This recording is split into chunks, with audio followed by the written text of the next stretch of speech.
there, warm welcome. You're watching Blueprint Explosive Exclusive with me, Meghna Deka. Well, in an unprecedented global development that has left security analysts searching for explanations, Lebanon-based terror camp Hezbollah has been hit by what appears to be a wave of sophisticated and coordinated serial pager explosion. Yes, viewers, some 2,700 people and counting who were carrying pagers are said to have been injured as these pagers exploded almost simultaneously. In fact, some of these explosions, which have been caught on camera as well, have been heavily circulated online. The blast appears sufficient enough to cause injury, and almost in 200 cases, there were severe injuries also being caused. As per the latest reports which are coming in, over 24 people, there are other reports which are saying as many as 20 people have also been killed. In fact, a Hezbollah leader has previously warned the group's members not to carry any cell phones, saying that they could be used by Israel to track their movement and to carry out targeted terror strike. And that tells you a little bit about why pagers were being used despite being outmoded for over 2 decades now. Well, as a consequence of these explosions that you can see on your screens, Lebanon's health ministry has called an all-people meeting who are going to be all using pagers. They've been asked to stay away from pagers. It's also asked health workers to avoid using any kind of wireless devices. عدد الجرحى حوالي 2750 جريح، عدد الشهداء 8 شهداء، عدد العمليات أو الحالات الحرجة هو فوق 200 حالة حرجة أو عمليات. صار لهلا متقدم فوق 150 وحدة دم، والمستشفيات اللي شاركوا باستقبال الجرحى لهلا تقريبا بيوصلوا لحوالي 100 مستشفى. Well, of course, some of these videos which are online right now are just too gruesome for us to air on air. Meanwhile, the terror group Hezbollah, which has appeared to have been the general target of these serial blasts, has released a statement. They've said that they're examining the cause of these explosions and referred to as Israel being the biggest enemy, stating that their readiness to now defend Lebanon. Subsequently, a number of media reports have cited Hezbollah officials accusing Israel over these attacks, one of which also injured an Iranian diplomat, which has really rankled the political corridors as well. Now, Hezbollah, remember, has vowed retaliation, but there's been no official word yet from the Israeli government. On the other hand, the US Pentagon, to be precise, has spoken about it, denying America having any role in it. Remember, US is an all-weather ally of Israel. I don't have any details to provide on the reports of the pager blast. I can tell you, to my knowledge, there's no U.S. involvement in this at all. Again, it's something that we're monitoring. Of course, there are several unanswered questions as well. The first question that everyone's wondering, why does Hezbollah use pagers? Strategic analysts have, of course, said that it is to try and ensure that their phones don't get hacked. In the past, they've also weaponized phones, allegedly by the Mossad of Israel. Also, who really has weaponized the pagers which belong to Hezbollah? That's going to be one of the critical questions to be asked. How were the pagers rigged to blow up in this manner? Also, the other questions such as explosions were via physical tampering, or was it via remote hacking? That is one of the questions as well which needs to be answered. Whose call was it to trigger off these blasts near simultaneously at that?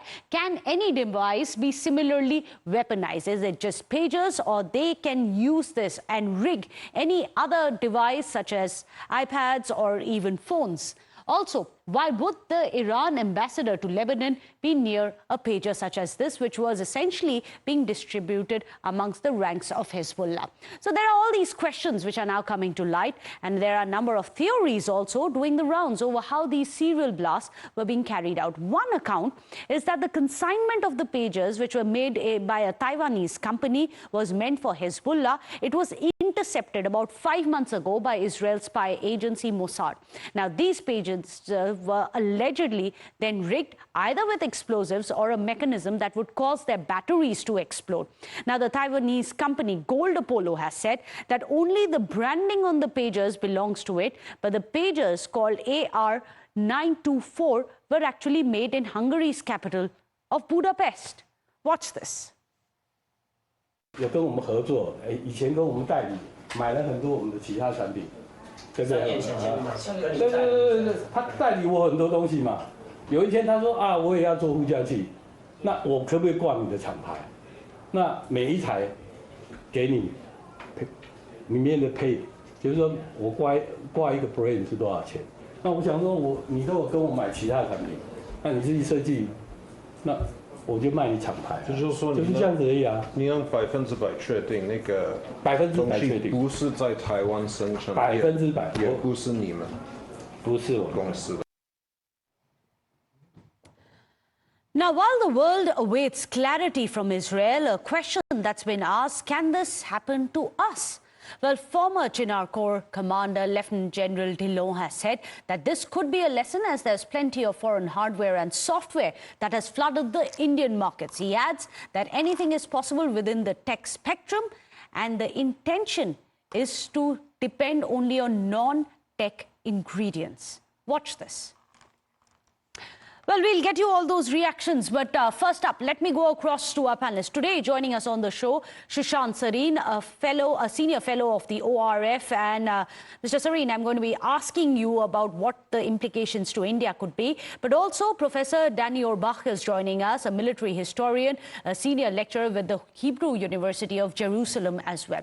Now, Professor Orbach, I'm going to come to you first, because it's important for us to understand. Now, one of the theories which is doing the rounds, that it could indeed be a supply chain attack where surreptitiously the Mossad allegedly would have intercepted these pagers and then would have laced it with military-grade explosives and then simultaneously getting them to explode. If that were to happen, it is a massive operation, and that would be across many territories as well, global almost.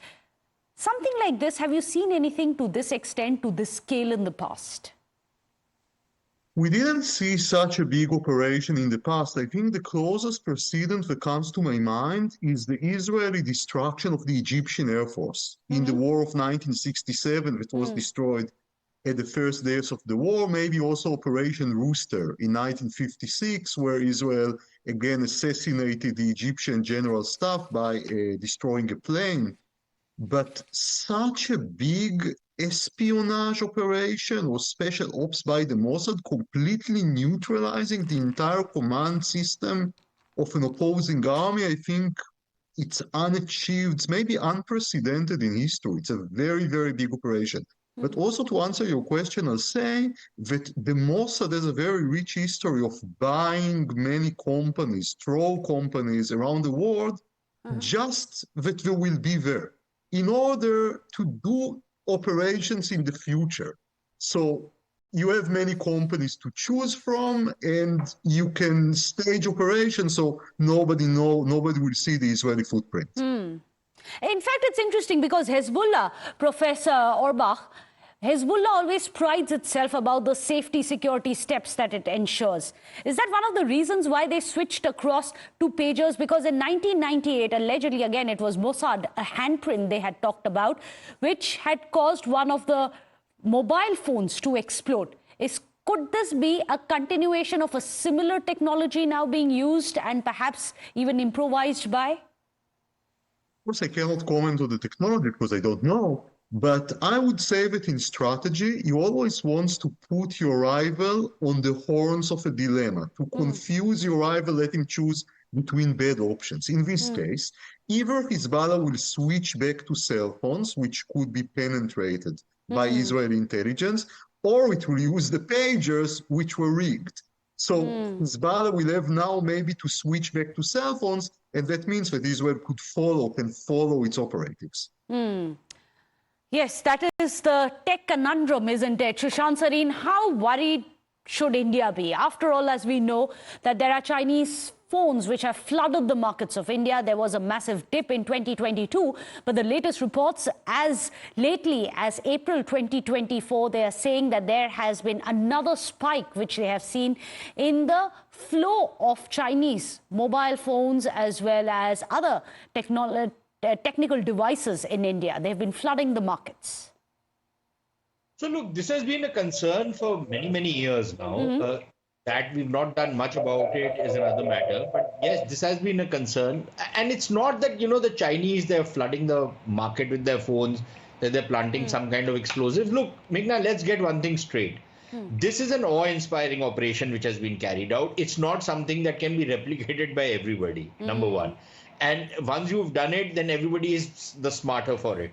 But the important thing is that it is complicated enough to rig a single mobile phone in the hands of a terrorist, but to rig an entire consignment of thousands of such, pagers, and then a consignment which is going to a particular entity is a completely masterclass, right? It's a master act. But the thing is, the Chinese phones which are out here can be used for eavesdropping, can be used for spying.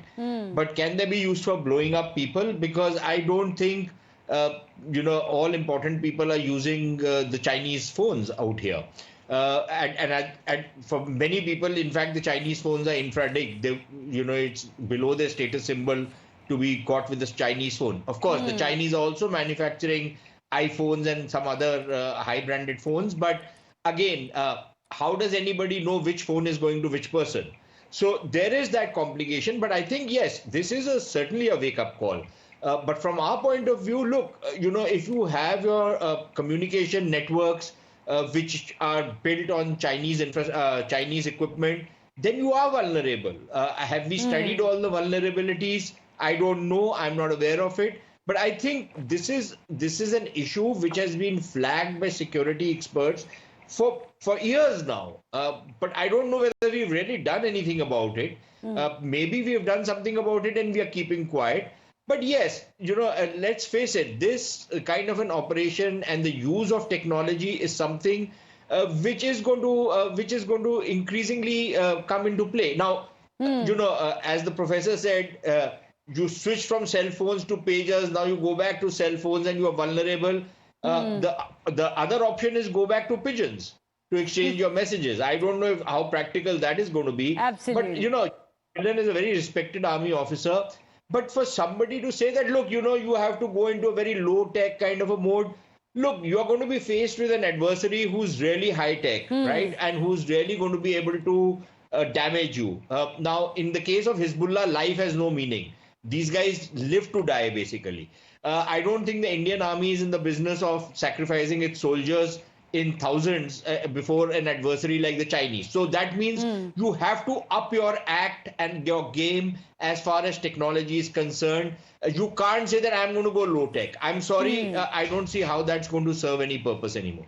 And Sushant Sareen, also you must explain to us strategically, do you feel that the drums of war are now getting louder? Hezbollah has already said that there is going to be retribution, retaliatory strikes and attacks.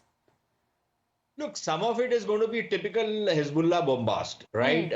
These are guys who, resort to this kind of rhetoric all the time. But in the near past, we have seen to believe that Hezbollah has come good on some of the promises and the threats that they've made, some of the most brutal attacks that they've carried out. No, Meghna, that's a no-brainer. Look, Hezbollah is one of the most powerful para-state terror organizations anywhere in the world. It's virtually a state within a state. Right. So I'm certainly not underestimating Hezbollah, but yes, they've been dealt a very grievous blow.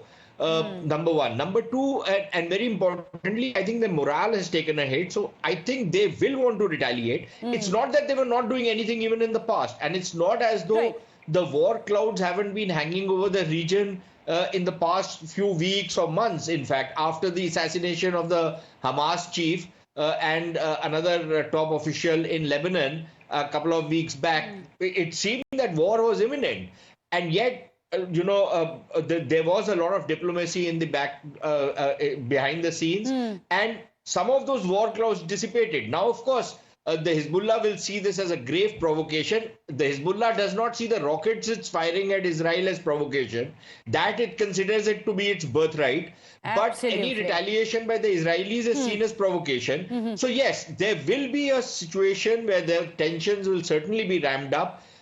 Whether we will go into a full-fledged, full-scale war, your guess is as good as mine. But the war clouds have always been hanging over this region, at least for the last 1 year.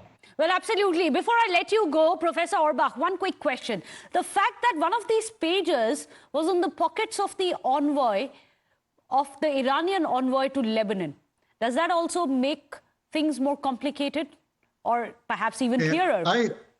I think it should give us a cause to reflect on the nature of Iranian diplomacy.